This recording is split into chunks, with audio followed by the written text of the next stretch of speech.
உங்க எல்லாருக்கும் வணக்கம். நம்ம கோச்சிங் சென்டர்ல எதுக்கு ட்ரைனிங் பண்றோம்னா, நீங்க வயசானாலும் கூட வேலைக்கு போகணும் இல்லையா, வேலைக்கு போய் இன்டர்வியூ நடத்துவாங்க. அவங்க கேள்வி கேட்டா பதில் சொல்றதுக்காக தான் நேற்று ஆளுக்கு ஒரு புக்கு கொடுத்து அமிச்சேன். அது அரசு வேலையா இருக்கலாம், நீட் தேர்வு கூட நீங்க போகலாம் இங்க படிச்சீங்கன்னா. அதனால நான் கோச் பண்ணேன். நீங்க புதுசா வந்திருக்கீங்க, பட் நேற்று உங்களுக்கு நான் சொல்லலை, ஏன்னா நேற்று நீங்க வரல. இப்போ இவங்களை நான் கேள்வி கேட்பேன், அந்த கேள்விக்கு இவங்க எல்லாம் படிச்சுட்டு வந்து கரெக்டா பதில் சொல்றாங்களா நீங்க வாட்ச் பண்ணுங்க. கடைசியில் உங்களுக்கு அந்த சப்ஜெக்டை பத்தி விளக்கமா சொல்றேன்.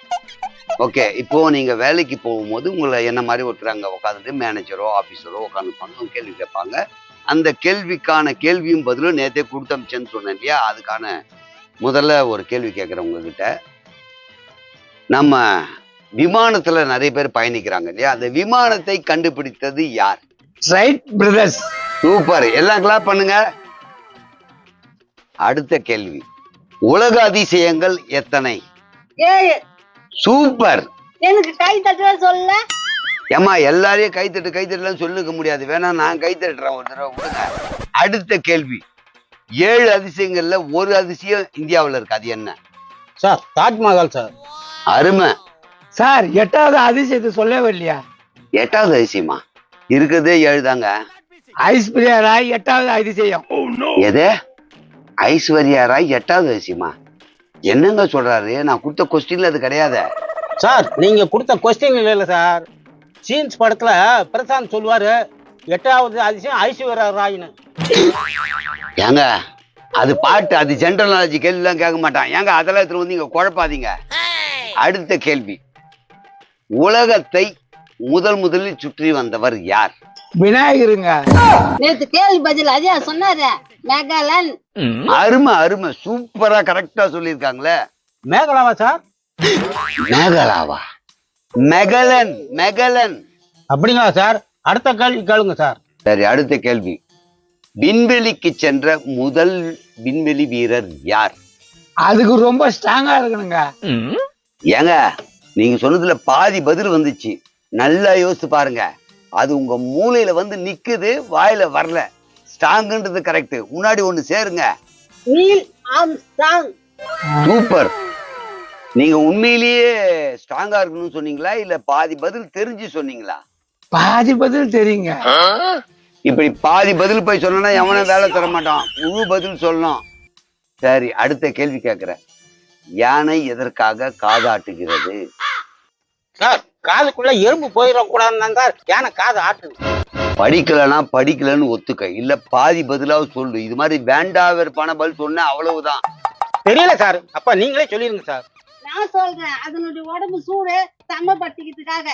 அசத்திரியமா, நீ ஐஏஎஸ் ஐபிஎஸ் வேலைக்கு கூட போலாம், கேடு தெரிஞ்சுக்குங்க. சார், ஐபிஎஸ் வேலைக்கு இந்த கேள்வி எல்லாம் கேட்பாங்களா சார்? ஐயோ. அவர் உதாரணத்துக்கு சொன்னாரு. உதாரணத்துக்கு தான் சொன்னேன். வாலாட்டும் குருவி ஏன் வாலாட்டுது? சார், வாலாட்டி குருன்னு பேர் வச்சுக்குது, அதனால வாலாட்டிக்குது. அந்த குருவிக்கு தெரியுமா நம்ம அதுக்கு பேர் வாலாட்டு குருவி வச்சோன்ட்டு? வேற காரணம் இருக்கு, அதை கரெக்டா சொல்லுங்க.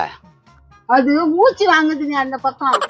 சார், என்ன சார் இது நமக்கு வந்து கேசுங்கிறாங்க? எங்க இது மாதிரிலாம் பதில் சொல்றீங்க?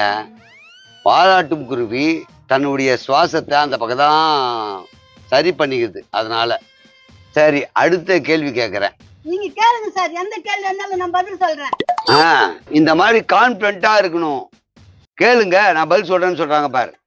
அடுத்த கேள்வி, வௌவால் இருக்குல்ல, வௌவால், அது உடைய சிறப்பம்சங்கள் நிறைய இருக்கு, அதுல ஏதாவது 1 2 சொல்லுங்க. தலைகையே தொங்கும் சார், நைட்ல நல்லா கண்ணு தெரியும் சார். அதை விட சிறப்பு அம்சம் ஒண்ணு இருக்கு, வாய் வழியாவே சாப்பிடும், வாய் வழியாவே காலை கடன் முடிக்கும். சூப்பர்மா. ஐஏஎஸ் ஐபிஎஸ் அதுக்கு மேல எந்த பதவி இருந்தாலும் உங்களுக்கு கிடைக்கும், கவலையே படாத. ஒரு செல் உயிரினம் என்ன? கடிகாரம். கடிகாரமா? அது உயிரினமா? ஓடுங்க அதுவா சார். நான் வேணா 2 செல் உயிரினம் சொல்லட்டா சார்? இன்னும் அதுக்கே பதில் வரல, நீ ஏதோ ஒன்று சொல்ற. சரி சொல்லு சார். பசங்க விளையாடுற கார். பசங்க விளையாடுற காரா? ஒரு செல்லுல கடிகாரம் ஓடுதா, 2 செல்லுல கார் ஓடுதா, அதை சொல்லிக்கிறாங்க அவங்க. அட கஷ்டகாலமே, நான் கேட்டது ஒரு செல் உயிரினம். நீங்க இந்த ஓடுறது இல்ல. அதன் பெயர் என்னன்னு நேத்து கொடுத்த கொஸ்டின்ல ஆன்சர் இருக்கு. அத படிச்சீங்களா? நான் படிச்சேங்க, அமீபா. உன்னை தவிர யாருமே படிக்கல போல இருக்க. சரி, உலகத்தில் முதல் தோன்றிய உயிரினம் என்ன? டைனோசார். அவர் சொன்னது கரெக்ட் தான் சார். சுரட்சி பார்க் படத்துல 10,000 ஆண்டுக்கு முன்னாடி வந்த உயிரினம்னு சொல்லுவாங்க. அது சினிமா. அவன் சொன்னது 10,000 ஆண்டுக்கு முன்னாடி வந்தது சொன்னது உண்மைதான். நான் கேட்டது முதல் தோன்றிய உயிரினம் என்ன? ஓ, அது கேட்டீங்களா? அம்மா அப்பா சார். அது அம்மா அப்பா இல்ல, அமீபா சார். நான் பிரிச்சு சொன்னேன், நீங்க அதை ஒன்ன சேர்த்து சொல்றீங்க. ரொம்ப கஷ்டங்க உங்ககிட்ட. சரி, கண்ணை துறந்து கொண்டே தூங்கும் உயிரினம் என்ன? பழனிசாமி. இது பழனிசாமியா? என்னங்க சொல்றீங்க? பழனிசாமி என் ஃப்ரெண்டு, கண்ணை தந்துங்க தான் தூங்குவான். ஏதாவது வாயில வந்துடும். நான் கேட்டது உயிரினம். அவன் உயிரோட தான் இருக்கிறான். யோ உனக்கெல்லாம் சொல்லி தரேன் பாரு, என்ன சொல்லணும். ஏமா உனக்கு தெரியுமா? தெரியும். முதல்ல ரெண்டாவது. என்னது ரெண்டாவது? நான் முதல்ல பதில் சொல்லிட்டேன், ரெண்டாவது தானே இவங்க சொன்னாங்க. ஐயோ ராமா, அந்த முதல்ல சொல்லல அவங்க. crocodile, முதலை இப்படி வாய் திறக்கும்ல முதலை, அதுதான் கண்ணு திறந்துக்குன்னே தூங்கும். புரியுதா? அப்படியா சார்? உண்மையாவா? அப்படிதான். அடுத்த கேள்வி கேக்குறேன். கொம்புலே கண்ணு இருக்கும் உயிரினம் எது? எங்க ஸ்கூல் கணக்கு வச்சார் சார். எது? கணக்கு வாதியாரா? டேபிள் மேல கொம்பு வச்சுட்டு தூங்குவாரு. டேய், நான் தூங்குறோம்னு நினைக்காதீங்க, இந்த கொம்பு உங்களை பார்த்துக்கிட்டே இருக்கும்னு சொல்லுவாரு. இதுக்கு மேல உங்ககிட்ட கேட்டு எந்த புண்ணியம் இல்லை. ஏமா உனக்கு தெரிஞ்சா சொல்லுமா. நத்த சார். சார், அவங்க அத்தைக்கு எப்ப சார் கொம்பு முளைக்குது? உங்களை வயசுல பெரியவருன்னு பாக்குறேன். அவங்க சொன்னது அத்தை இல்ல, நத்தை. நத்தைக்கு கொம்பு இருக்கும், கொம்புல தான் கண்ணு இருக்கும். அததான் அவங்க சொன்னாங்க. சார், இன்டர்வியூல இது மாதிரி தான் கேள்வி கேட்பாங்களா? அப்கோர்ஸ், இந்த மாதிரி இல்ல, இதுக்கு மேலேயும் கேள்வி கேட்பாங்க. அந்த கேள்விக்கு பதில் சொன்னாதான் வேலை கிடைக்கும். அப்படியா? செய்ய போற வேலைக்கும் இப்ப நீங்க கேட்ட கேள்வி பதிலுக்கு என்ன சம்பந்தம் இருக்கு? இது ஏன்னா உங்களுக்கு பொது அறிவு இருக்கா, உங்களுக்கு எந்த அளவுக்கு நாலேஜ் இருக்குன்னு தெரிஞ்சதுக்காக கேட்கிற கேள்விகள். ஓஹோ, இவ்வளவு கேள்வி பதில் சொல்றீங்கன்னா நானும் சில கேள்விகள் கேட்கிறேன், அதுக்கு பதில் சொல்றீங்களா? நீ என்னையே செக் பண்ண நினைக்கிறியா? என்ன வேணா கொஸ்டின் கேளு, எல்லாத்தையும் கரைச்சி குடிச்சவன் நான். ஓ, கரைச்சு குடிச்சிருக்கீங்களா? அப்போ சரி. ஆமா, 1 கிலோ தோரை என்ன விலை? 1 லிட்டர் நல்லெண்ணெய் என்ன விலை? பால் 1 லிட்டர் என்ன விலை? மிளகாத்தூள் 1 கிலோ என்ன விலை? புளி 1 கிலோ என்ன விலை? ஏமா, நம்ம மளிகடியா வைக்க போறோம், இதெல்லாம் ரேட்டு கேட்டுங்க என்ன? சரி, அதை விட்டுருங்க. இன்னைக்கு ஷேர் மார்க்கெட்டோட நிலவரம் என்ன? விலை ஏறி இருக்கா இல்ல இறங்கி இருக்கா? அது வந்து ஏறும் இறங்கும் தான். இதுக்கு விட தெரியாதா? சரி, அதையும் விட்டுருங்க. அமெரிக்கா $1 கொடுத்தா இந்தியா மதிப்புக்கு ரூபாய் எவ்வளவு தரணும்? அதெல்லாம் டெய்லி பேப்பர்லயும் நியூஸ்லயும் வருது, பார்த்து தெரிஞ்சுக்கலாம். அப்ப இந்த கேள்விக்கு பதில் தெரியாதா? சரி, இதுவும் விடுங்க. இன்னொரு கேள்வி கேட்கிறேன். 10,000 ரூபாய் வருமானத்துல குடும்பம் நடத்த முடியுமா முடியாதா? இதுக்கு பதில் சொல்லுங்க. முடியுமா? ஓ, முடியுமா?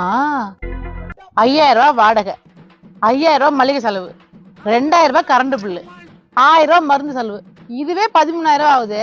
எப்படி 10,000 ரூபாயில முடியும்? நான் சொன்னது சொந்த வீடு இருக்கிறவனுக்கு 5,000 ரூபாய் மிச்சமாகும்ல, அவனுக்கு சொன்னேன். ஓ, சொந்த வீடு வச்சிருக்கவங்களுக்கு 5,000 மிச்சமாகுமா? நான் கொஞ்சமா தான் சொன்னேன், இப்ப மீதி சொல்றேன் கேட்டுக்கோங்க. சோப்பு, ஷாம்பு, பேஸ்ட், ப்ரஷ்ஷு, ஃபங்க்ஷனுக்கு போற செலவு, காய்கறிகள் செலவு, நான்வெஜ் வாங்குற செலவு, இதெல்லாம் நீ கட்டதமா சொல்ற. என்னம்மா, உன்னை IAS IPS அளவுக்கு பேசிருக்க, நீ அந்தமா பேச்சு கேட்டு கரெக்டா சொல்றேன்ட்டு. இப்ப நீ சொல்ல வந்ததுக்கும் நான் பேசுனதுக்கும் என்ன வித்தியாசம்? சொல்றேன். நான் சொன்னதெல்லாம் தெரிஞ்சு வச்சுக்கிட்டா குடும்பம் நடத்துற வாழ்க்கைக்கு யூஸ் ஆனதா இருக்கும். இப்ப நீங்க சொன்னதெல்லாம் தெரிஞ்சு வச்சுட்டு என்ன யூஸ் ஆகும்? ஏமா, இது மாதிரி கேள்வி எல்லாம் கேட்காதம்மா. இன்டர்வியூ இப்படிதான் பொதுவா கேள்வி கேட்பாங்க, அதைதான் நாங்க சொல்லி தர முடியும். பருப்பு, உளுத்தம்பருப்பு, வெந்தயம், புளி, பூண்டு, வெங்காயம், தக்காளி, கறி, மீன், முட்டை, இதுக்கெல்லாம் நாங்க சொல்லி தர முடியாது. பெருசா பேச வந்துட்டேன். நீங்க சொல்ற விஷயங்கள்லாம் வாழ்க்கையில தெரிஞ்சு வச்சுக்கலாம். நான் சொல்ற விஷயங்கள் வாழ்க்கைக்கு தேவையானது, தெரிஞ்சு வச்சுட்டா வாழ்க்கை வாழவும் முடியும். அதை பத்தின கேள்விகளா கேளுங்க. கரெக்டு தாம்மா நீ சொல்றதும். உண்மையிலேயே இப்படிதான் பல கேள்வி பதில் கேட்குறாங்க. படிச்சுட்டு போய் ஒப்பிச்சுட்டு வேலைக்கு சேர்ந்துடுறாங்க. வாங்குற சம்பளத்தை என்ன பண்ணலாம், பத்துமா பத்தாதா, வேணுமா வேணாவான்னு யாருக்கும் தெரியுது இல்லை. உண்மையிலேயே இதெல்லாம் தெரிஞ்சு வச்சுக்கலாம், தப்பே இல்லை. ஆனா ஒரு குடும்பம் நடத்த எவ்வளவு வேணும், எவ்வளவு செலவாகுது, எவ்வளவு மிச்சம் பிடிச்சி வைக்கிறோம், இதை வச்சு ஃபியூச்சர்ல எதனா யூஸ் ஆகுமா, இந்த மாதிரி கேள்விகள் கேட்டா நான் எவ்வளவு படிக்கணும், எவ்வளவு சம்பாதிக்கணும், எவ்வளவு மளிகை செலவு பண்ணணும், எவ்வளவு வீட்டுக்கு எடுத்து வைக்கணும், இப்படி பல விஷயங்கள் புரிஞ்சிங்கன்னா வாழ முடியும். கரெக்ட் தான் நீ சொல்றது. அது மட்டும் இல்ல, அரசியலையும் தெரிஞ்சு வச்சுக்கணும். நம்ம முதல்வர் யாரு, எம்எல்ஏக்கள் யாரு, அமைச்சர்கள் யாரு, அவங்க வேலைகள் என்ன, அவங்க மக்களுக்கு சரியான நலத்திட்டங்கள் செய்யறாங்களா, இதெல்லாம் நம்ம தெரிஞ்சு வச்சுக்கணும். கரெக்டு தாம்மா. யதார்த்த வாழ்க்கைக்கு என்னென்ன தேவை, நாட்டு நடப்பு என்ன, அரசியல்வாதியுடைய வேலை என்ன, எம்எல்ஏ வேலை என்ன, எம்பி வேலை என்ன, மினிஸ்டர் வேலை என்ன, மினிஸ்டர் சரியாதான் வேலை செய்யறாங்களா, ஏன்னா நாட்டில் நமக்கும் ஒரு பங்கு இருக்கு, நமக்கும் பல விஷயங்கள் தெரிஞ்சிருக்கணும் அப்படின்றத தெளிவா சொல்லிட்டேன். இனிமேல் நான் இல்லை, என்ன மாதிரி இன்ஸ்டியூட் நடத்துற எல்லாரும் அந்த பாடங்களையும் நடத்துங்க, கூட சேர்ந்து வாழ்க்கைக்கு தேவையான விஷயங்களும் அரசியலும் புரிய வைங்க. அப்பதான் அவனும், அதாவது தனி மனிதனும் அவன் குடும்பமும் இந்த நாடும் முன்னேறும். நல்ல தகவல் கொடுத்துருக்க, ரொம்ப ரொம்ப நன்றி சார். ஒரு முக்கியமான விஷயம், இவ்வளவு பேர்ட்ட பீஸ் வாங்கி நீங்க பாடம் எடுத்திருக்கீங்க, இவ்வளவு நாள் நான் உங்களுக்கு பாடம் எடுத்திருக்கேன், எனக்கு பீஸ் எங்க? ஏமா வாத்தியார்கிட்ட பீஸ் கேட்கலாமா? ஓ, வாத்தியார்ட்ட பீஸ் கேட்கறன்னு வருத்தமா? அவரு மட்டும் பீஸ் கேட்கல, இவ்வளவு நீங்களும் உட்காந்து கேட்டீங்களே, பீஸ் எடுங்க.